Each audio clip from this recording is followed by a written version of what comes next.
रायगड, महाराष्ट्रासह देश विदेशातील ताज्या बातम्या पाहण्यासाठी मॅक्स इंडिया लाईव्ह चॅनलला सबस्क्राइब करा आणि बेल आयकॉन दाबायला विसरू नका। तुम्ही बोललात की वरच्या लेवलमध्ये युती करतात आणि स्थानिक स्वराज्य आणि नगरपालिका आहे त्याच्यामध्ये कार्यकर्त्यांना वेगळं करतात आणि ठेवतात। तो मेसेज पूर्ण महाराष्ट्रात गेलेला आहे। हो, आणि त्याचा परिणाम नक्की त्या पूर्ण महाराष्ट्रात होईल किंवा यांचं तरी आपण हे झाला पाहिजे। पण 1-2 कोटी रुपये खर्च लागते का? मी त्या दिवशी जे बोललो, आपल्या मासरूळ सर्कलला आणि रायपूर सर्कलला जिथे राष्ट्रवादी आणि उभाटा आणि काँग्रेसचे उमेदवार लढले, त्या सगळ्या उमेदवारांनी 100 बुकडे कापले आणि किती कोटी खर्च केले मला सांगायचं काम नाही। आमच्या पक्षाने नव्हते केले, आमच्या पक्षाचे उमेदवार गरीब होते। तुम्हाला चांगला माहिती कोण होते? निवडणूक आयोगाकडे तक्रार करायला पाहिजे। काय करता निवडणूक आयोगाला दिसत नाही? आमच्या विरोधामध्ये 70 कोटी वाटले, निवडणूक आयोग झोपला होता?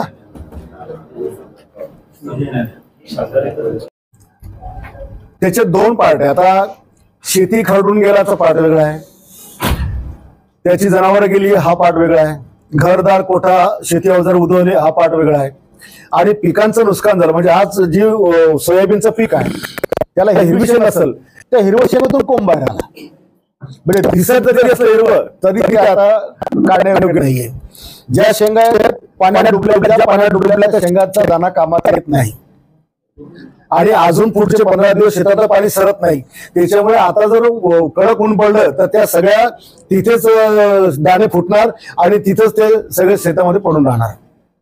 त्याच्यामुळे वर्गवारी वाईज मदत अपेक्षित आहे। नुकसान भरपाईचे जे निकष आहेत ते वर्षानुवर्ष सारखेच आहेत आणि दरवर्षी संकट आलं की त्याच्यावर चर्चा होते आणि ते बदललं पाहिजे।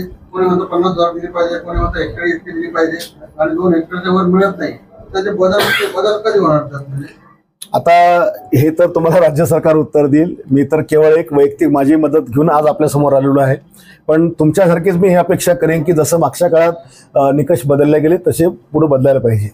कारण दिवसांदिवसाची तुम्ही मदतीचं एकच आपण ठरवलं, पण त्याची कास्ट किती वाढत चालली, आज बियाणे किती महाग चाललं, खत किती महाग चाललं, याचा विचार केला तर ते वाढायलाच पाहिजे।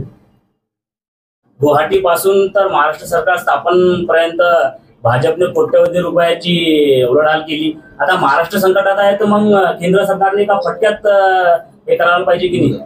कोट्यवधीची उलाढाल म्हणजे काय केलं?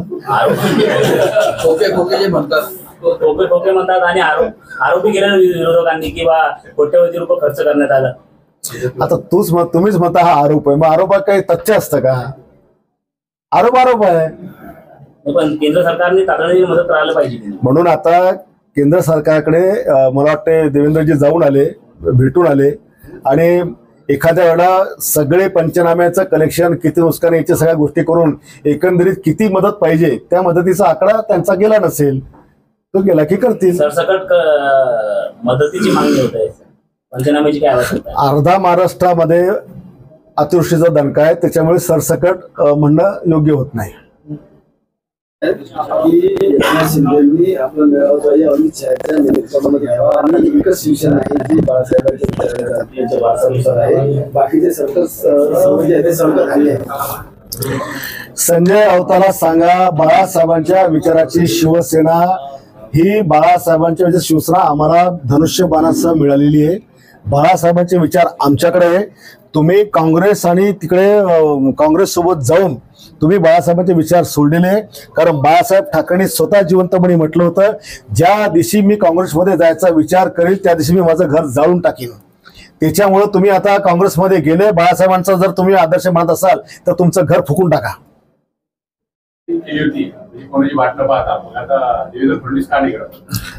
आता त्यांनी सांगितलं योग्य वेळी करू।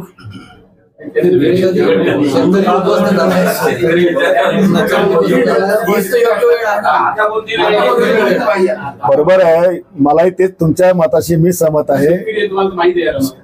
मी म्हणून सांगतो ना की आज शेतकऱ्यांना गरज आहे आणि म्हणून माझ्यासारखा एक सामान्य कार्यकर्ता स्वतःचा पद विसरून आपली प्रॉपर्टी स्वतःची विकून मी शेतकऱ्याच्या मदतीला पुढे आलेलो आहे। असं सगळ्यांनी आलं पाहिजे। अभिनंदन तुमचं, परंतु मुख्यमंत्र्याला हे सांगायला पाहिजे की आता योग्य वेळ आहे। तुम्ही सांगणार आहात का मुख्यमंत्र्यांना भेटणार आहे का? याच्यावर सगळा महाराष्ट्र सांगतोय, सगळे महाराष्ट्रच ओरडतोय की आता ही मदतीची गरज आहे, कर्जमाफीची पण गरज आहे आणि मदतीची पण गरज आहे. म्हणून त्यांनी ते निर्णय, योग्य ते निर्णय घेतील. त्या बँकेच्या तुझं आहे का? सगळ्या बँकेच्या नोटीस येत आहेत, परंतु ह्या नोटीस ज्या आहेत मंत्र्याला देखील मंत्र्याला काय येत नाही, कारण मंत्र्याकडे कोट्यावधी रुपयाचा खर्च आहे असं संजय राऊत यांनी म्हटलं.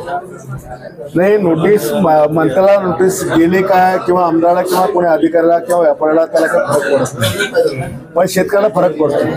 आणि म्हणून माझ्या आपल्या माध्यमातून मुख्यमंत्री देवेंद्रजींना विनंती की ज्या ज्या भागामध्ये शेतकरी उद्ध्वस्त झाला त्या भागामध्ये किमान 2 वर्ष तरी बँकांनी सक्तीची वसुली करू नये, त्यांना नोटीस देऊन त्यांना मनस्ताप देऊ नये, अशा प्रकारचं काहीतरी त्यांनी आदेश सरकारने द्यावे. युती समजा आडकाठी आलीच, प्रामाणिकपणे जर वागले तर युती होईल असं तुम्ही म्हणता, म्हणजे उपरे लोक म्हणतात. ओरिजिनल भाजपच्या सगळ्या कार्यकर्त्यांची मानसिकता आहे की युती झाली पाहिजे, पण उपऱ्यांना वाटतं की काही झालं तर यांचा नगराध्यक्ष झाला नाही पाहिजे. जसा त्यांनी मागच्या वेळेला विरोधकाला नगरपती हे केलं होतं, आता विधानसभेत केलं होतं, असं त्यांना वाटतं की काही झालं तिथे शिवसेना येऊ नये, मग काँग्रेस आली चालते, आणखी कोणाला चालतं, ही त्यांची मानसिकता आहे. पदावरच राहिली पाहिजे का हा, ते पदावर पण त्याच उद्देशाने बसलेले आहेत आणि त्यांचं काम पण त्याच हेतून चालू आहे की काही झालं तर चालेल, त्यांना भाजपशी देणं घेणं मनापासून नाही. त्यांच्या 25 वर्षाच्या काळात त्यांनी भाजप कधी वाढू दिली नाही, हे सगळ्यांना माहिती आहे.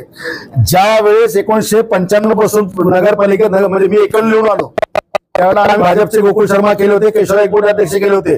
त्याच्यानंतर 95 ते आतापर्यंत कधी भाजपचा अध्यक्ष यांनी केला नाही.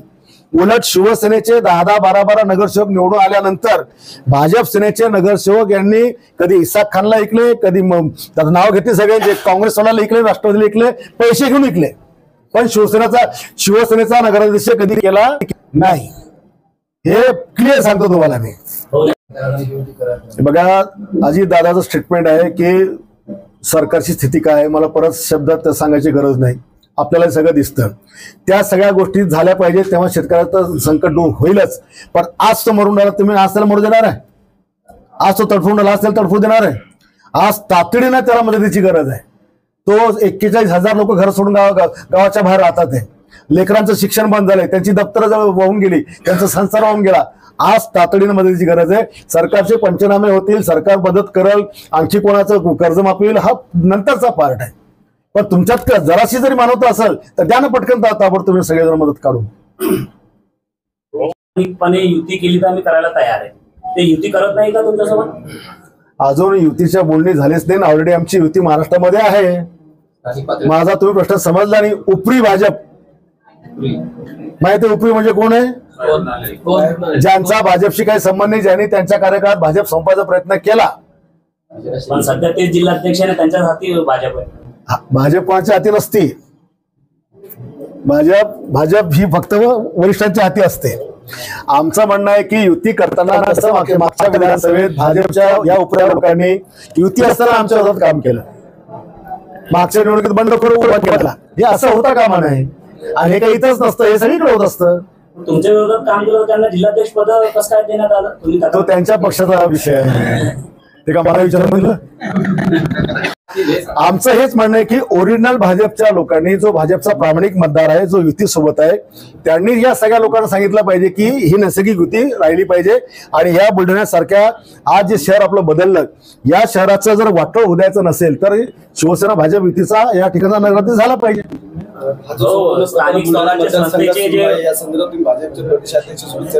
मी बावनकुळे साहेबांशी माझ्या ऑफिसमध्ये चर्चा केली. मी देवेंद्रजींशी पण फोनवर दोनदा बोललो. देवेंद्रची आणि आमची बैठक पण होणार आहे. श्वेताताई महालेंशी पण आमची चर्चा झाली. जेवढे आणि आपले काय ना प्रदेश अध्यक्ष आपले रवी चव्हाण साहेब, त्यांच्याशी पण मी या विषयावर चर्चा केलेली आहे. भाऊजी, आपण उपरे लोक म्हणतात ते काय मदत करणार आहे? हे आमचे त्यांनी कधीच मदत केली नाही. त्यांनी आवाहन केला, त्यांच्या आव्हानाला प्रतिसाद मिळेल. तुम्ही आता स्वतःचे प्लॉट विकून 32 लाखापर्यंत मदत दिली सीएम कडून, त्याची प्रोसिजर काय म्हणजे हा जो पैसा हा आता आम्ही आता तासाभरात याचा डीडी तयार करणार आम्ही आणि हा पैसा ताबडतोब सीएम साहेबांकडे आम्ही ते आहे, ते तुमचा मोठा त्याग आहे किंवा तुमचा उमेदवारपणा आहे, पण सीएम फंडातून हा त्या बाधित शेतकऱ्यापर्यंत म्हणून मी संजय कुमार मी त्याच्यात पत्र लिहिलंय की ताबडतोब तुमच्या ह्या कॉमन मध्ये जे तुम्ही 8,500 द्या त्याच्यात नको मला हे विषय, मला जे परिवार उद्ध्वस्त झाले त्यांना तातडीने म्हणजे किमान याच्यामध्ये 100 कुटुंब जरी मला मदत केली वाचता आले तर मला त्याचं समाधान आहे.